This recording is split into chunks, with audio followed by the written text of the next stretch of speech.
Time now for our final news review of the morning. We've been going through the Sunday papers all morning with Daily Express's senior political correspondent Christian Calgie and Tina Evans, political correspondent at Politics at Joe. So welcome back for the third time.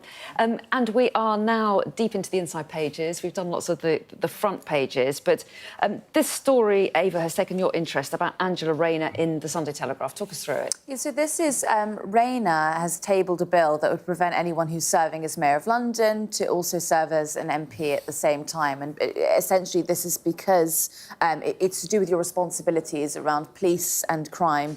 Well, if you're a police and crime commissioner, you can't also be a mayor. So it's sort of just levelling out the playing field, because obviously when you are Mayor of London, you have quite a lot of oversight of the Metropolitan Police. So Boris Johnson, he actually served. He was doing both at the same time, and I think, you know, we could all imagine or remember how that turned out. So it's sort of setting the precedent for that not to repeat. But the Telegraph have gone with a line here, and you can see it's come here from a Tory. So this is sort of the Conservatives digging around with, you know, trying to hunt for anything that can attack Labour. And they've said that this is to thwart Sadiq Khan's effort at returning to Parliament, which is bizarre because Sadiq Khan has repeatedly said that he's got no interest in returning to Parliament. He's on his third and final term of being Mayor of London. I mean, it's quite likely that he'll go on to take a sort of... I can imagine him working at the UN or taking some sort of ambassador role. Not the eye roll.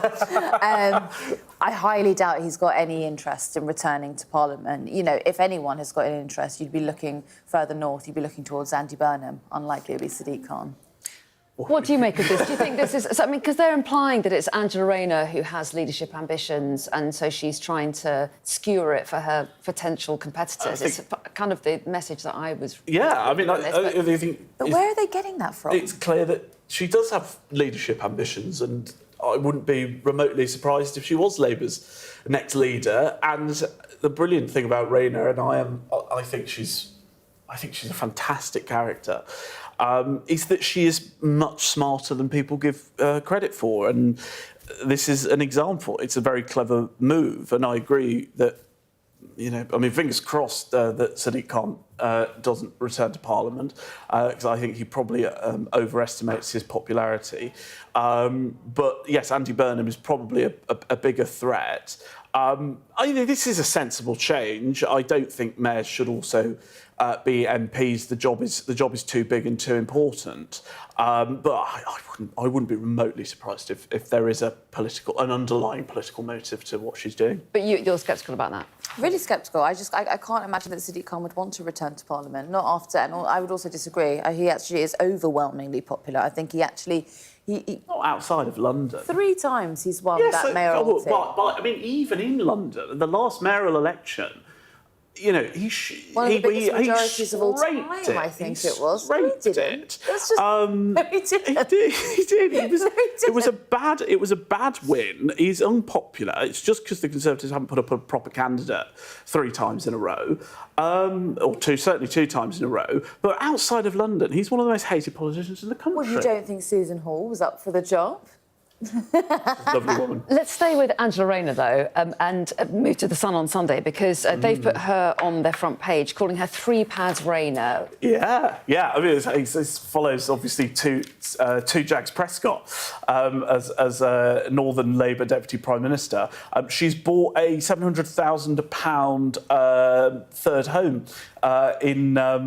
on the coast down south. And when we say third home, isn't one of them a Grace in Favour home? She doesn't own it. So she owns, I think, a £650,000 home in her constituency in Ashfield, and then she's also got this Grace in Favour apartment on Whitehall on Horse Guards Parade. But look, I mean, firstly, this is just, you know, this is very interesting gossip, accompanied by a fantastic photo of her vaping in an inflatable lilo, the latest small boats crisis that we're dealing with. But also, it comes with a a hefty dose of hypocrisy, because she, as housing secretary, is actively looking at allowing councils to have a 100% council tax increase on second homes. But why is it hypocrisy? She's not saying she's not going to pay the... No, it's not. It's not that she's not going to pay it, but we're in a housing crisis, and I wouldn't think that it's necessarily essential for her to own. Do you think that's a bad look for the Housing Secretary if they're talking about housing shortage or not? I think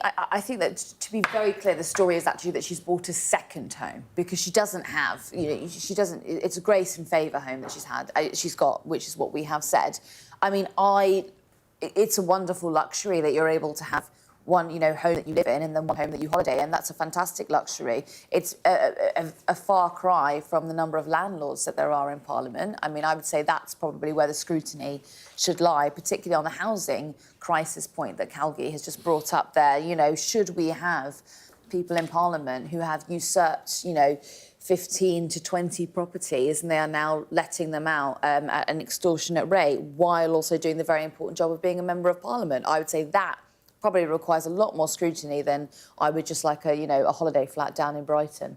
OK, we'll see what reaction we do get about this and whether it gets more traction. But move us on, though, to this is The Observer and quite an interesting angle on Serena Williams advertising weight loss jabs. It was you, wasn't it, Ava, who wanted to talk about this particularly? I just thought it was really fascinating because, I suppose it's almost like a pandemic now, isn't it? Everyone is taking some kind of weight loss jab, and even, people who are in sport are now not exempt from Ozempic.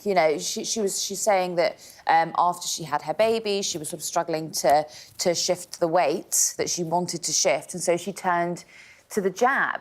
But she looks extraordinarily different. I don't know if you can see there, but I mean, she's always been someone who is built like a sports person, and there she looks like perhaps more like someone who would appear in a magazine. It's quite extraordinary, isn't it? But they're talking about how they're worried that there are some sports where having a lower weight can give you an advantage. I think they're talking about jockeys potentially, and they're worried that people might rely too much on jabs like this, and it may not necessarily be healthy. I think that's the... Yeah, it's a very interesting angle, and I've always felt like Serena Williams and I have a great deal in common.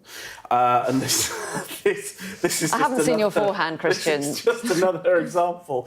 I'm astonished that such a high performance athlete would feel the need to go on it. I mean, obviously she cites her baby, the weight that she put on during her pregnancy. But no, I don't want to gatekeep Ozempic, but does it feel a bit unnecessary? Possibly, but obviously, she's under a lot of pressure to look good as well as perform well. So I don't object to her taking it. I'm not a nutritionist by any means, but the argument that this could be like jockeys using it to lose weight. That there are many dangerous tactics that athletes use to lose weight and to cut weight very, very quickly. Actually, perhaps this is a more staggered approach that you could take. If you're losing a dramatic amount of weight in a short amount of time, it's never going to be healthy, is it? So yeah, or putting it on. Let's I finally go to the Sunday Times and a story about the Pope, Christian, that you wanted to talk about. Yes, Pope Leo has praised Keir Starmer's sovereignty of the Chagos Islands to Mauritius. He's called it a significant victory that would repair a grave injustice. And the thing I'd like to say is that he's talking absolute rot. He doesn't know what he's talking about. It doesn't require his intervention. And frankly, he should butt out of our foreign policy. I don't know why it remotely has anything to do with the Pope. And there's a very good reason why we've not been a Catholic country for a good few hundred years. Oh my gosh! I'm sorry. I don't want. The same way I supported Brexit. I don't know why someone like him feels the need to butt into our foreign policy debate. And it's got nothing. I'm saying, what grave injustice? It was never Mauritian territory, so it's not repairing anything.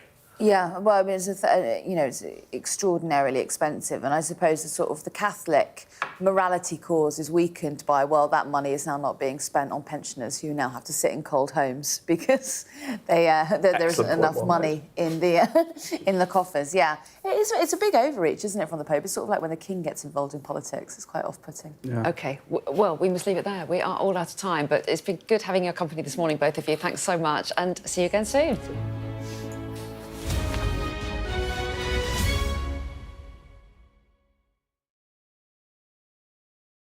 Fire, shouts the commander.